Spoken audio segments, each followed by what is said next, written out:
ಶಿವಾಯ. ಓಂ ನಮಃ ಶಿವಾಯ. ಮಾಡ್ಕೊಂಡ್ರು ಅಷ್ಟೇ, ಇನ್ನೇನಿಲ್ಲ. ಆಮೇಲೆ ಅವ್ರಿಗೆ ರಾಯರ ಸ್ವಪ್ನದಲ್ಲಿ ಹತ್ಬಿಟ್ರು ಬೆಳಿಗ್ಗೆ 5:30 4:00 ಅಂತೆ.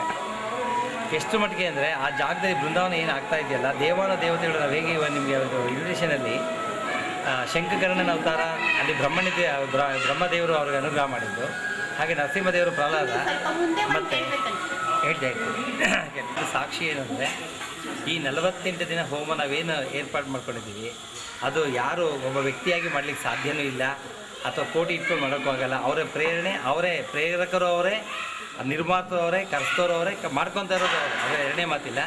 ಆದರೆ ಪ್ರತಿಯೊಂದಕ್ಕೂ ಕೂಡ ನಾವೆಲ್ಲ ಸಾಮಾನ್ಯ ವ್ಯಕ್ತಿಗಳು, ನಮಗೆ ಯಾವ್ದಾದ್ರು ಒಂದು ಶಕ್ತಿ ಬೇಕು, ಅಥವಾ ಯಾರು ಒಬ್ಬರು ಬೆಂತಟ್ಟೋರು ಬೇಕು, ನಮಗೆ ಆ ಬೆಂತಟ್ಟೋರು ಬೇಕು. ಹಾಗೆ ರಾಘವೇಂದ್ರ ಸ್ವಾಮಿಗಳು ಈ ಒಂದು ಯಜ್ಞವನ್ನು ಮಾಡಬೇಕು ಅಂತ ನಾವು ಇದ್ರ ಬಗ್ಗೆ ಯೋಚನೆ ಮಾಡಿದಾಗ ಆಗ ಅದಕ್ಕೆ ಪ್ರೇರಕವಾಗಿ ಏನು ಮಾಡೋದು ಅಂದರೆ ಸುಮಾರು ಒಂದು ತಿಂಗಳವರೆ ಆಯ್ತು ನನಗೆ ಗೊತ್ತಿಲ್ಲ. ಅದಕ್ಕೊಂದು ಇನ್ವಿಟೇಷನ್ ಮಾಡಿಸ್ಬೇಕಾದ್ರೆ ಕೂಡ ಸುಮಾರು 2 ತಿಂಗಳು ತೊಗೊಂಡು ಎಷ್ಟೋ ಜನಕ್ಕೆ ಹೇಳ್ತಾ ಇದ್ವಿ, ಈ ಥರ ಮಾಡಬೇಕು ಅಂತಿದ್ದೀವಿ, ಈ ಥರ ಇದೆ ಅಂತ ಹೇಳಿ. ಎಷ್ಟೋ ಜನ ದುಡ್ಡು ಕೊಡೋಕೆ ಬಂದು ಒಂದು ಇನ್ವಿಟೇಷನ್ ನಿಮಗೆ ಕೊಡದೇನೆ ದುಡ್ಡು ಇಸ್ಕೊಳ್ಳೋಕೆ ನಾವು ರೆಡಿ ಇಲ್ಲ ಅಂತ ಹೇಳ್ತಾ ಇದ್ವಿ. ಅದಾದಮೇಲೆ ಅದು ಕಾನ್ಸೆಪ್ಟ್ ಹೇಗೆ ಅಂದರೆ, ರಾಘವೇಂದ್ರ ಸ್ವಾಮಿಗಳ ಇಲ್ಲಿ ನೀವೆಲ್ಲ ಕೂತ್ಕೊಂಡು ಹೋಮ ಮಾಡ್ತಾಯಿದ್ದೀವಿ, ರಾಯರು ಬರ್ತಾ ಇದ್ದಾರೆ, ಅವ್ರಿಗೆ ಬ್ರಹ್ಮದೇವರು, ನರಸಿಂಹದೇವರು, ಕೃಷ್ಣ, ರಾಮ ಇವು 4 ಜನನು ಆ ರಾಯರಿಗೆ ಆಶೀರ್ವಾದ ಮಾಡ್ತಾ ಇದ್ದಾರೆ. ಅವರು ಆ ಜಾಗದಲ್ಲಿ ಬಂದು ಕೂತ್ಕೊತಾ ಇದ್ದಾರೆ. ಆ ಕೂತ್ಕೊಳ್ಳೋಕ್ಕೋಸ್ಕರ ನಾವು ಯಜ್ಞವನ್ನು ಮಾಡ್ತಾ ಇದ್ದೀವಿ ಅನ್ನೋದು ಒಂದು ಕಲ್ಪನೆ ಇತ್ತು. ಆ ಕಲ್ಪನೆ ಅದಕ್ಕೆ 2 ತಿಂಗಳು ತೊಗೊಂಡು ಅದನ್ನು ಕಲ್ಪನೆಯನ್ನು ಒಂದು ಸಾಕಾರಗೊಳಿಸೋಕ್ಕೆ ಎಲ್ಲರಿಗೂ ಗೊತ್ತಾಗಲಿಕ್ಕೆ ಅಂತ. ಇದಾದ ಮೇಲೆ ಅದು ಸತ್ಯ ಅನ್ನೋದಕ್ಕೋಸ್ಕರ ಏನು ಮಾಡಿದ್ರು, ಆ ದೇಸಾಯಿ ಅನ್ನೋರಿಗೆ ಬೆಳಗಿನ ಜಾವ 4 ಗಂಟೆ, ಇಲ್ಲಿಂದ ವ್ಯವಸ್ಥೆಗಳು ಯಾವುದೋ ಅವ್ರಿಗೆ ಗೊತ್ತಿಲ್ಲ, ಬಂದು ಹೋಗ್ತಾಯಿದ್ರು ಅಷ್ಟೇ. ಅವ್ರಿಗೆ ಒಂದಿನ ಬೆಳಗಿನ ಜಾವ ಸ್ವಪ್ನ ಅಂತೆ, ರಾಘವೇಂದ್ರ ಸ್ವಾಮಿ ಅಜಾನುಬಾಹು ಬಂದು ಸಾಲಿಗ್ರಾಮ ಶಿಲೆಯಲ್ಲಿ ಅಲ್ಲಿ ಕೂತ್ಕೊತಾ ಇದ್ದಾರಂತೆ. ದೇವತೆಗಳೆಲ್ಲ ಸೇರಿದಾರಂತೆ ಈ ಜಾಗದಲ್ಲಿ. ಕೊನೆಗೆ ನನಗೆ ತುಂಬ ಇಷ್ಟ ಆಗಿದೆ ಈ ಜಾಗ, ಅದಕ್ಕೋಸ್ಕರ ನಾನು ಬಂದಿದ್ದೀನಿ. ಇದೊಂದು ದೊಡ್ಡ ಬೃಹತ್ ಕ್ಷೇತ್ರವಾಗಿ ಮಾಡಿಕೊಂಡು ಬಂದಂಥವ್ರನ್ನ ಎಲ್ಲರೂ ದೀನ ದಲಿತರಿರ್ಬೋದು, ಎಂತಹ ಒಂದು ಮನೋದಲ್ಲಿ ಇದಿರ್ಬೋದು, ಎಂಥವ್ರು ಬಂದು ಕೂಡ ಅವರ ಅಪೇಕ್ಷೆಗಳನ್ನು ಏನೇ ಕೇಳಿ ನಾನು ಅವ್ರಿಗೆ ಅನುಗ್ರಹ ಮಾಡಲಿಕ್ಕೆ ಅದೊಂದು ಬೃಹತ್ತಾದೊಂದು ಕ್ಷೇತ್ರವನ್ನು ಮಾಡ್ಕೊಳ್ಳೋಕೆ ನನಗೆ ಅಪೇಕ್ಷೆ ಪಟ್ಟು ನಾನು ಬರ್ತಾಯಿದ್ದೀನಿ ಅಂತ ಹೇಳಿ ಸಾಲಿಗ್ರಾಮ ಶಿಲೆ ಬೃಂದಾವನದ ಒಳಗಡೆ ಹೋಗಿ ಕೂತ್ಕೊಂಡ್ರಂತೆ. ಇಂತಹ ಒಂದು ದರ್ಶನ ಅವ್ರಿಗೆ ಕೊಟ್ಟಿದ್ದಾರೆ ದೇಸಾಯಿನವ್ರಿಗೆ. ಅದಾದಮೇಲೆ ಇದನ್ನು ಕೆಲವರು ನಮ್ಮ ಜೊತೆಯಲ್ಲಿ ಬಂದಿದ್ದಾರೆ, ನನ್ನನ್ನು ಬೆಳೆಸ್ತೋರು, ನನ್ನ ಜೊತೆ ಇಲ್ಲಿವ್ರು ಇರೋರು ಅವರೆಲ್ಲ ಬಂದಿದ್ದಾರೆ ಇಲ್ಲಿ. ಈ ಒಂದು ಕಲ್ಪನೆಗೆಲ್ಲ ಸಹಕಾರ ಕೊಟ್ಟಂಥವರೆಲ್ಲ. ಇದು ಅವ್ರಿಗೆ ಗೊತ್ತಿಲ್ಲ. ಸುಮಾರು 2001 ಪ್ರಾರಂಭ ಮಾಡಿದಂಥ ಒಂದು ಕಾರ್ಯಕ್ರಮ ಇದು, 108 ಕೋಟಿ ಲೇಖನ ಮಹಾಯಜ್ಞದ ಮೂಲಕ. ಅಂಥದ್ರಲ್ಲಿ ಅವ್ರಿಗೆ ಏನು ಗೊತ್ತಿಲ್ಲದೇ ರಾಯರು ಹೇಳಿದ್ರಂತೆ, ಅದೇ ಎಷ್ಟು ಹೆಮ್ಮೆ ಆಗುತ್ತೆ, ಮತ್ತು ಅವ್ರ ಕರುಣೆಗೆ ನಾವೆಲ್ಲ ಪಾತ್ರರಾಗಿದ್ದೀವಿ ಅನ್ನೋದಕ್ಕೆ. ಆ ಮಗು ನಾಳೆ ಆಗಸ್ಟ್ಗೆ 14 ವರ್ಷ ಆಗುತ್ತೆ ಸೇವೆ ಶುರು ಮಾಡಿ. ನನಗೆ ಪ್ರೀತಿಯಾಗಿದೆ, ನಾನು ಅವ್ರಿಗೆಲ್ಲ ಅವನೇನು ಅಂದ್ಕೊಂಡು ಅನುಗ್ರಹ ಮಾಡ್ತೀನಿ ಅನ್ನೋದು. ಇದಕ್ಕಿಂತ ಭಾಗ್ಯ ನಮಗೇನು ಬೇಕಿಲ್ಲ. ಈ ಭಾಗ್ಯ ಎಲ್ಲ ಎಲ್ಲಿಂದ ಸಿಕ್ಕಿದೆ ಅಂತಂದರೆ ನಿಮ್ಮಂಥ ತಂದೆ ತಾಯಿಗಳ ಮೂಲಕ ಸಿಕ್ಕಿದೆ. ನನ್ನನ್ನು ಮಗುವಾಗಿದ್ದವರು ಕಾಪಾಡ್ತಾ ಇದ್ದೀರಲ್ಲ, ಅದರಿಂದ ಸಿಕ್ಕಿದೆ. ಆ ರಾಯರು ನಿಮ್ಮ ಮೂಲಕ ಇದ್ದು ನನಗೆ ಇಷ್ಟು ಕಾಪಾಡ್ತಾ ಇದ್ದಾರೆ, ಒಂದು ಆನಂದ ಸಿಗ್ತಾ ಇದೆ. ಅದರಲ್ಲಿ ಹೇಳ್ಕೊಳ್ಳೋಕೆ ಒಂದು ಹೆಮ್ಮೆಯಾಗಿ ಹೇಳ್ಕೊಂಡೆ. ಅಂದರೆ ಅದಕ್ಕೆಲ್ಲ ಅವರೇ ನಿಂತು ಮಾಡ್ತಾ ಇರೋದಕ್ಕೆ ಒಂದು ಸಾಕ್ಷಿ. ಯಾಕೆಂದರೆ ನಾವೇನೇ ಹಂಬಲಿಸ್ಬೋದು, ಆ ಹಂಬಲ ಒಂದೇ ಅಷ್ಟೇ ಹೊರತುನು ಅದನ್ನು ಅನುಭವಿಸೋದಕ್ಕೆ ಅವ್ರ ಅನುಗ್ರಹ ಬೇಕಷ್ಟೇ. ನಾವು ಇದ್ದೀವಿ, ಹೋಗ್ತೀವಿ, ದೇವಸ್ಥಾನಕ್ಕೆ ಹೋಗ್ತೀವಿ, ಏನು ಬೇಕಾದ್ರೂ ಮಾಡ್ತೀವಿ, ಕೊಡ್ತೀವಿ, ಅದೆಲ್ಲ ಕೂಡ ಹಂಬಲ ಅಷ್ಟೇ. ಅವ್ರ ಅನುಗ್ರಹ ಮಾಡಿದ್ರೆ ಮಾತ್ರ ನಮ್ಮ ಕೈಯಿಂದ ಏನಾದ್ರು ಮಾಡ್ಬೋದು, ನಮಸ್ಕಾರ ಹಾಕ್ಬೋದು, ಒಂದು ಪ್ರೀತಿಯಿಂದ ಮಾತಾಡ್ಬೋದು. ಅಂತ ಮಹಾನ್ ಭಾವರು ಇವತ್ತಿಷ್ಟೇ ಜನಕ್ಕೆ ಎಲ್ಲರಿಗೂ ಅನುಗ್ರಹ ಮಾಡಿ ಎಲ್ಲರನ್ನು ಕರೆಸ್ಕೊಂಡು ಅವ್ರು ಬರೋ ಜಾಗಕ್ಕೇ ಒಂದು ತೊಟ್ಲನ್ನು ಕಟ್ಟೋದಕ್ಕೆ, ನಾಮಕರಣ ಮಾಡಲಿಕ್ಕೇನೆ ಎಲ್ಲನೂ ಕರೆಸ್ಕೊಂಡಿದ್ದಾರೆ. ನಾನೇನು ಹೇಳಲಿಕ್ಕೆ ಸಾಧ್ಯ ಇಲ್ಲ, ಮೌನ ಒಂದೇ. ನಿಮ್ಮೆಲ್ಲರ ಒಂದು ಸಂಪೂರ್ಣ ಒಂದು ತುಂಬ ಹೃದಯದಿಂದ ಇಷ್ಟೆಲ್ಲ ಸಹಕಾರ ಕೊಡ್ತಾಯಿದ್ದೀರಿ, ಆಭಾರಿಯಾಗಿದ್ದೀನಿ, ಚಿರಋಣಿ ಅಷ್ಟೇ, ಇನ್ನೇನು ಹೇಳಲಿಕ್ಕೆ ಸಾಧ್ಯ ಇಲ್ಲ.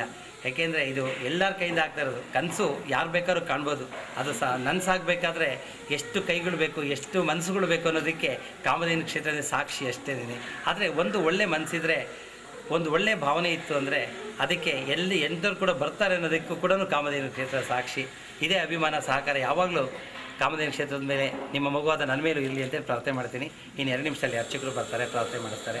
ಮತ್ತು ನಿಮ್ಮ ಮನೋ ಅಭಿಷ್ಟಗಳನ್ನು ಕೂಡ, ಏಕೆಂದರೆ ಇದು ಜನ್ಮದಲ್ಲಿ ಸಿಗದೇ ಇರುವಂಥ ಇತಿಹಾಸದಲ್ಲಿ ನಾವು ಇತಿಹಾಸವನ್ನು ನೋಡಿದಾಗ ಇಂತಹ ಒಂದು ಅಭೂತವಾದಂತಹ ಒಂದು ಕಾರ್ಯಕ್ರಮಗಳು ಅಪರೂಪದಲ್ಲಿ ಅಪರೂಪ ಸಿಗ್ತಾ ಇದೆ. ಆದರೆ ಈ ಜನ್ಮ ಶಾಶ್ವತವಲ್ಲ. ಆದರೆ ಈ ಜನ್ಮದಲ್ಲಿ ಇಂತಹ ಒಂದು ಸುವರ್ಣ ಅವಕಾಶ ನಮಗೆಲ್ಲ ರಾಯರು ಕಲ್ಪಿಸಿದ್ದಾರೆ ಅಂದರೆ ನಾವೆಲ್ಲ ಭಾಗ್ಯಶಾಲಿಗಳು. ನಮ್ಮ ಮನೆಯಲ್ಲಿ ಎಷ್ಟೇ ನೆಮ್ಮದಿ ಇದ್ದಿರ್ಬೋದು, ಅಥವಾ ಯಾವುದೋ ಒಂದು ರೀತಿಯಲ್ಲಿ ಪರಮಾತ್ಮ ಒಬ್ಬನೇ ಆನಂದಮಯಿ. ನಾವೆಲ್ಲ ಮನುಷ್ಯರಾದರೂ ಒಂದಲ್ಲ ಒಂದರಲ್ಲಿ ನೋವಲ್ಲಿದ್ದೇ ಇರ್ತೀವಿ. ಆದರೆ ಆ ನೋವುಗಳನ್ನು ಮರೆಸೋದಕ್ಕೆ ರಾಯರ ನಮಗೆ ತಾಯಿ ಹೇಗೆ ನಮ್ಮನ್ನು ಕಾಪಾಡ್ತಾಳೋ ಅದೇ ರೀತಿ ಆ ನೋವು ಇದ್ದರೂ ಕೂಡ ಆ ನೋವನ್ನು ನಾನೇ ಕಾಪಾಡ್ತೀನಿ ಅಂತ ಯಾರು ಅಂದ್ಬಿಟ್ರೆ ಅಷ್ಟೋ ದಿನ ಆ ನೋವೇ ನಮಗೆ ಗೊತ್ತಾಗಲ್ಲ. ಹಾಗೆ ರಾಯರು ನಮಗೆ ಆ ನೋವನ್ನು ಪರಿಹಾರ ಮಾಡ್ತೀನಿ ನಾನು, ನನ್ನನ್ನು ನಂಬು, ನನ್ನ ಜೊತೆ ಇರುವಂಥಲ್ಲಿ ತಲೆ ಸವರಿ ತಾಯಿ ರೀತಿಯಲ್ಲಿ ನಮಗಿದ್ದಾರೆ. ಆದ್ದರಿಂದ ಆ ತಾಯಿ ಆದಂಥ ರಾಘವೇಂದ್ರ ಸ್ವಾಮಿಯನ್ನು ನಂಬೋಣ, ನಮ್ಮ ಈ ಜನ್ಮವನ್ನು ಸಾರ್ಥಕ ಮಾಡಿಕೊಳ್ಳೋಣ. ಅದ್ರ ಜೊತೆಗೆ ಕೇವಲ ಈ ಒಂದು ಶರೀರ, ಈ ಒಂದು ಜನ್ಮ ಮಾತ್ರ ಅಲ್ಲ, ಇಡೀ ನಮ್ಮ ವಂಶ ಉದ್ಧಾರ ಆಗಬೇಕು. ಮುಂದೆ ಹಿಂದೆ ಯಾರೇನು ಮಾಡಿದ್ರು ಗೊತ್ತಿಲ್ಲ, ಅವ್ರಿಗೂ ಒಂದು ಮೋಕ್ಷ ಸಿಗಬೇಕು. ಹೇಗೆ ಪ್ರಹ್ಲಾದ ಪರಮಾತ್ಮ ನರಸಿಂಹದೇವರನ್ನು ಕೇಳಿದ್ರು, ತಂದೆ ನಮ್ಮ ಅಪ್ಪಂಗೆ ಮೋಕ್ಷ ಕೊಡೆಯ ಅಂತಂದರೆ, ಇಲ್ಲ ನಿನಗೆ ನೀನು ಹುಟ್ಟಿದಾಕ್ಷಣಿಗೆ ಇಲ್ಲೇ ಹಿಂದೆ ಮುಂದೆ 20 ಅನುಕೂಲ ಉದ್ಧಾರ ಆಯಿತು, ನೀನೇನು ಕೇಳ್ತೀಯಾ ಅಂತ ಹೇಳಿದ್ರೆ ನರಸಿಂಹದೇವರು.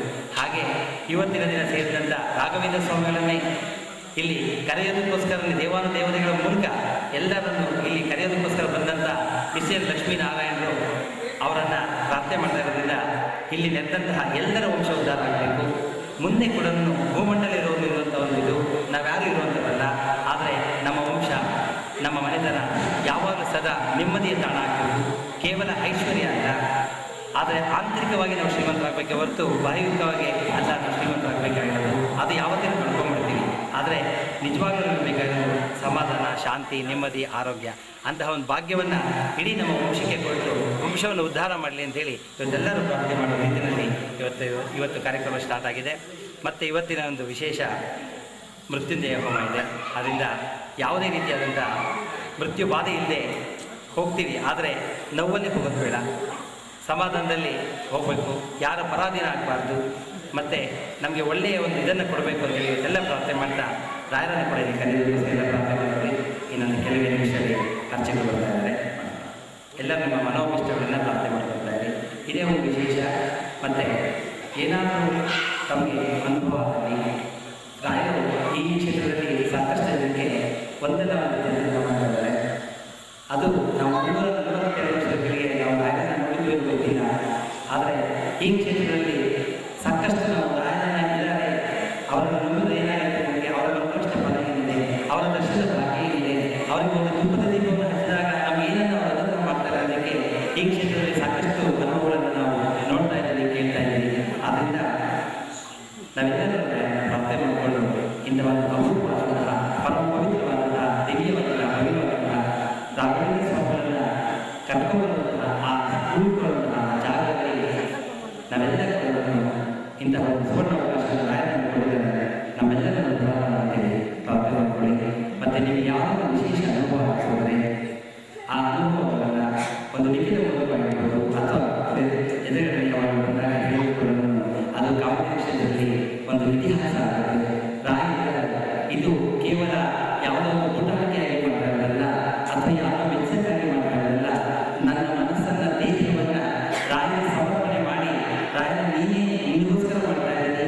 ನಾವು ಪರಮಾತ್ಮಗೆ ಏನು ಕೊಡಲು ಸಾಧ್ಯ ಇಲ್ಲ, ಅವ್ರಿಗೇನು ಬೇಕಾಗಿಲ್ಲ, ಆದರೆ ತಾಯಿಗೆ ಏನು ಬೇಕಾಗಿಲ್ಲ. ತಾಯಿ ನಾವು ಕೆಟ್ಟದನ್ನು ನಮ್ಮನ್ನು ಕಾಪಾಡ್ತಾರೆ. ಆದರೆ ನಾವು ಅಮ್ಮ ಅವರನ್ನು ಗೌರವಿಸಿದಾಗ, ಪ್ರೀತಿಸಿದಾಗ, ನಮ್ಮ ಆತಂಕ ಬಂದಾಗ ಅಮ್ಮನ ಹತ್ರ ಸಂಕೋಚ ಇದೆ, ಅಮ್ಮ ಇಂಥ ಪ್ರಪಾದ ಬಿದ್ದಿದ್ದೀನಮ್ಮ, ನಾನಿಂತ ಅಯೋಗ್ಯ ಆಗಿದ್ದಮ್ಮ, ದೈವದನ್ನು ಕಾಪಾಡಿದಾಗ ಆ ಒಂದು ಧೈರ್ಯ ನಮಗೆ ಬರ್ತದೆ. ಹಾಗೆ ನಮಗೆ ರಾಯರನ್ನ ಏನು ಮಾಡಬೇಕಾಗಿಲ್ಲ, ಅವನ್ನೆಲ್ಲ ಅದನ್ನು ಮಾಡ್ತಾರೆ. ಆದರೆ ನಾವು ನಮಗೆ ಸಾಂತ್ವನ ಹೇಳಬೇಕು, ಒಂಟಿತನ ಹೋಗಬೇಕು, ಏಕಾಂಗಿತನ ಹೋಗಬೇಕು. ಯಾರು ಇರುವ ನಮಗೆ ನಮ್ಮನ್ನು ಕಾಪಾಡಲು ಆಗಬೇಕು ಅನ್ನೋ ಭಾವನೆ ಬಂದಾಗ, ಕನಿಷ್ಠ ನಾವು ದೀಪ ಇದ್ದಾಗ ಅಥವಾ ರಾಯರನ್ನು ಪ್ರಾರ್ಥನೆ ಮಾಡಿದಾಗ ಆಗ ನಮ್ಗೆ ಅನಿಸುತ್ತೆ ಒಂದು ಶಕ್ತಿ ಇದೆ, ಆ ಶಕ್ತಿ ನಮ್ಮನ್ನು ಕಾಪಾಡುತ್ತೆ. ಅದೇ ಶಕ್ತಿ ರಾಯರ ಭಾವನೆ ನಮಗೆ ಬರುತ್ತೆ, ಪ್ರಪಂಚಕ್ಕೆ ಹೋಗಲ್ಲ. ಅಂತಹ ಒಂದು ಭವ್ಯವಾದ ಕ್ಷೇತ್ರ. ಹಾಗೆ ರಾಘವೇಂದ್ರ ಸ್ವಾಮಿ ಕೂಡ ಕನ್ನಡದಲ್ಲಿ ಇರುವುದು ಮಹಾನ್ ಭಾವರು. ಆದ್ದರಿಂದ ಅವರನ್ನು ನಂಬೋಣ, ನಮ್ಮ ವಂಶವನ್ನು ಉದ್ಧಾರ ಮಾಡಲು ಅವಕಾಶ ಮಾಡ್ಕೊಳ್ಳೋಣ. ಇಲ್ಲಿ ನಮ್ಮ ಅರ್ಚಕರು ಬಂದ್ಬಿಡಿ ವಿಷ್ಣು, ನಿಮಗೆ ಕಾಯ್ತಾ ಇದ್ದೀನಿ.